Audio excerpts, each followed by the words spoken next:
आमतौर पे समंदर की कोस्ट लाइन बढ़ाने के लिए आर्टिफिशियल आइलैंड्स बनाए जाते हैं और इनकी जीती जागती मिसाल दुबई के पाम आइलैंड्स हैं। समंदर की लहरों के खिलाफ जाकर वहां जमीन के टुकड़ों को बनाना वाकई एक मुश्किल तरीन चैलेंज होता है। लेकिन आज आप एक ऐसी सिटी के बारे में जानेंगे जिसको समंदर में नहीं बल्कि समंदर को रेगिस्तान तक लाया गया है। जी हाँ, यहाँ बात हो रही है कुवैत में मौजूद सबा अल अहमद सी सिटी की, जो कुवैत के बिजनेस टाइकून खालिद अल मरजूक का ख्वाब था। कुवैत की कड़कती गर्मी और रेगिस्तान के बीचों बीच खूबसूरत शेप का समंदर और इसके गिर्द 2.5 लाख लोगों के लिए एडवांस्ड इंफ्रास्ट्रक्चर बनाना एक ऐसा मिशन था जिसमें इंजीनियर्स को कुदरत के कानूनों के खिलाफ जाकर काम करना पड़ा। लेकिन सवाल यह है कि कुवैत को इस मेगा सी सिटी की जरूरत ही क्यों पेश आई। इसमें ऐसी क्या कॉम्प्लिकेशंस पैदा हो गईं कि पिछले 32 सालों से इस पे आज तक काम किया जा रहा है, और सबसे बढ़कर ये कि सी सिटी को बनाने में इंजीनियर्स को किस हद तक जाना पड़ा। कुवैत दूसरों के मुकाबले में है तो बहुत छोटा, लेकिन उसके बावजूद भी ये मिडिल ईस्ट का दूसरा अमीर तरीन मुल्क है। कुवैत इतना अमीर मुल्क है कि दुनिया की सबसे ज्यादा वैल्यू रखने वाली करेंसी कुवैती दिनार ही है। जहां हमें इंडिया में 78 रुपीस का $1 और पाकिस्तान में 200 रुपीस का $1 मिलता है, वहीं कुवैत में एक कुवैती दिनार के बदले में $3.2 मिलते हैं। और इसकी सबसे बड़ी वजह यहाँ से निकलने वाला क्रूड ऑयल है। ऑफिशियल रिपोर्ट्स के मुताबिक हर साल कुवैत लगभग 300 करोड़ बैरल से ज्यादा ऑयल प्रोड्यूस करता है। एक तो इतनी ज्यादा ऑयल प्रोडक्शन और फिर ऊपर से कुवैत की पॉपुलेशन भी सिर्फ 42 लाख ही है। यही वजह है कि यहाँ का हर एक शख्स जरूरत से ज्यादा अमीर है। कुवैत में एक्सपेंसिव कार्स, यॉट्स, लग्जरी विलास और ऐशो आराम वाली तमाम चीजें रखना एक आम सी बात समझी जाती है। और ये सब कोई अभी से शुरू नहीं हुआ, बल्कि कुवैत की किस्मत 85 साल पहले बदली थी, जब यहाँ से पहली बार ऑयल निकलना शुरू हुआ था।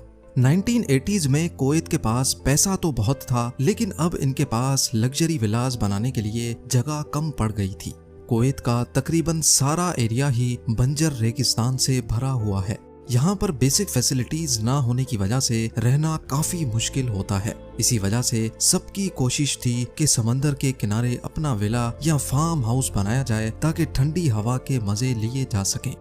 बढ़ती हुई डिमांड को देखते हुए कुवैती बिजनेस टाइकून खालिद अल मरजूक ने एक ऐसी लग्जरी सिटी बनाने का ख्वाब देखा जिसका हर विला, हर मेंशन प्राइवेट बीच पे बना हुआ होगा। लेकिन ऐसा सिर्फ तब मुमकिन होता जब कुवैत की कोस्ट लाइन पर कोई जगह खाली होती। कुवैत सिटी पहले ही आधे से ज्यादा कोस्ट को कवर कर बैठी थी और बकाया बच जाने वाले कोस्ट पर कई प्रोजेक्ट्स पहले ही बन चुके थे। सऊदी अरब के बॉर्डर से सिर्फ 15 किलोमीटर पहले पर्शियन गल्फ पे एक नेचुरल क्रीक सिस्टम बना हुआ था। लहरों के प्रेशर से इन क्रीक्स में पानी काफी अंदर तक जाता था। ये देखकर खालिद मरजूक को आइडिया आया कि क्यों ना इन नेचुरल क्रीक्स को इस्तेमाल करके यहाँ एक पूरी सिटी बनाई जाए, जिसमें इन क्रीक्स को एक्सटेंड करके अपनी मर्जी की शेप दी जाए। ख्वाब तो उन्होंने देखा था, लेकिन इसको पूरा करना किस हद तक मुश्किलात को बढ़ा देगा, ये किसी के वहमो गुमान में भी नहीं था।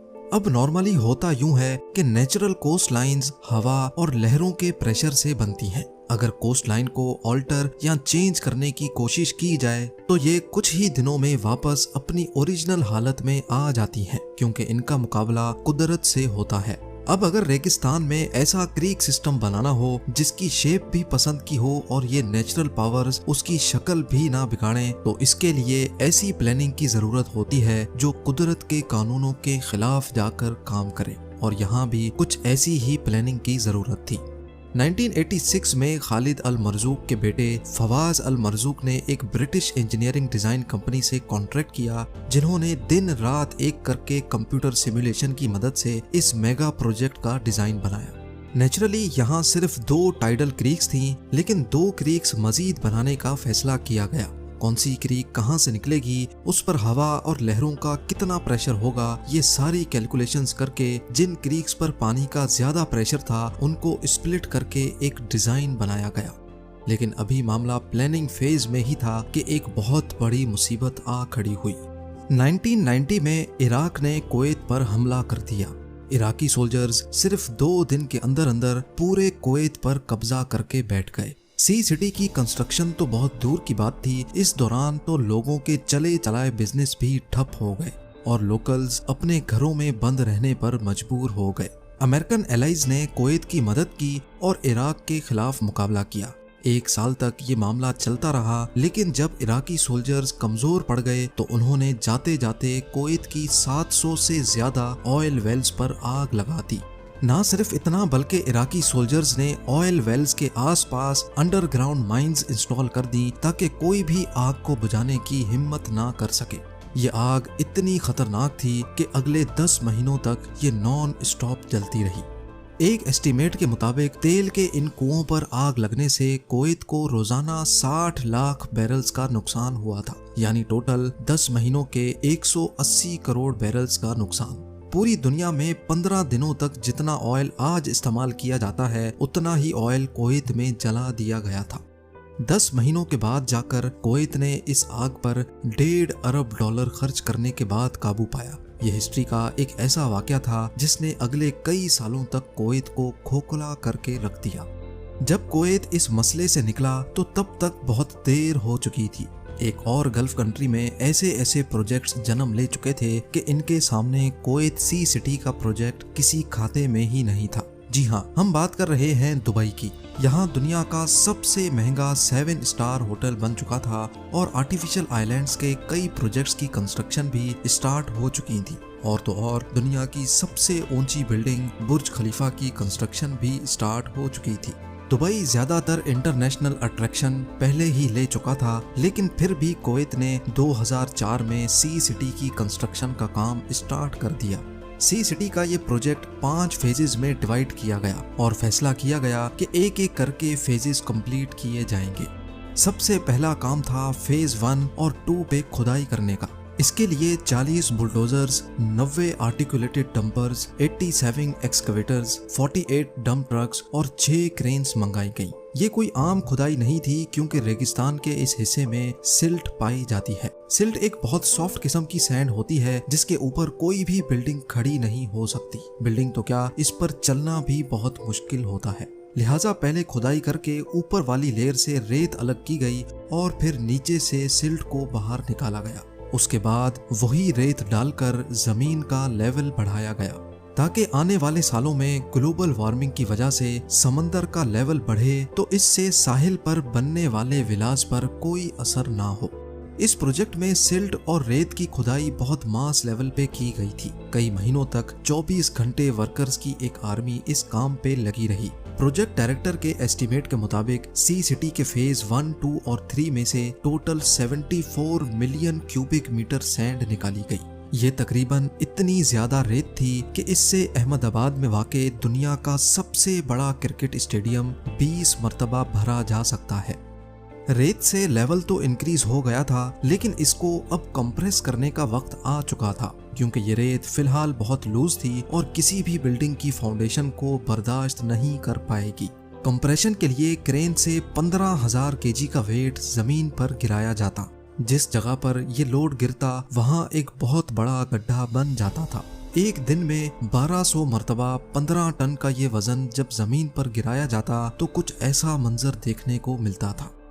बाकी सब चीजें तो अपनी जगह, लेकिन एक मसला ऐसा था जिसका डर अंदर ही अंदर सबको खाए जा रहा था। इन आर्टिफिशियल क्रीक्स में जब समंदर का पानी डाला जाएगा तो क्या यह पानी नेचुरल तौर पे फ्लो करेगा भी कि नहीं।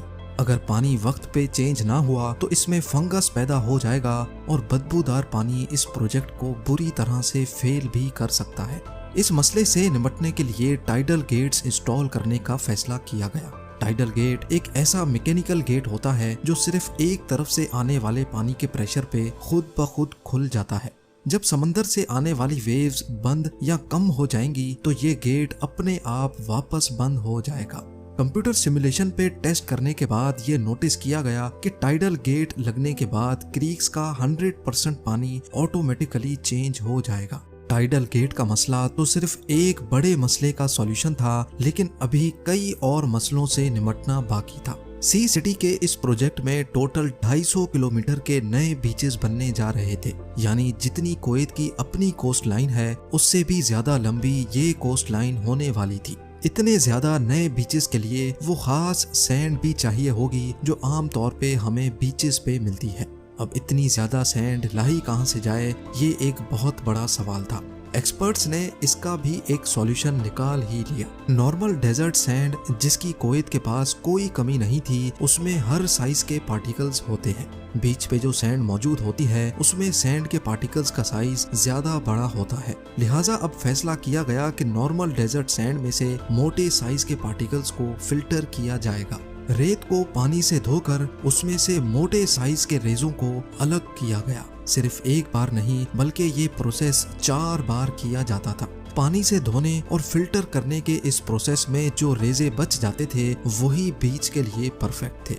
एक दिन में 4000 टन रेत को लाया जाता और पानी से धोकर उसको फिल्टर किया जाता था, और ये पूरा प्रोसेस कई महीनों तक दिन रात चलता रहता।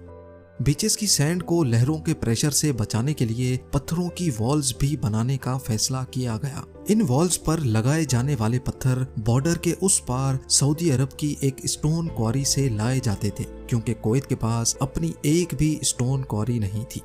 पूरे 6 सालों की मेहनत के बाद सी सिटी के 3 फेज कंप्लीट हो चुके थे। अब बारी थी एक आलीशान लॉन्च पार्टी की।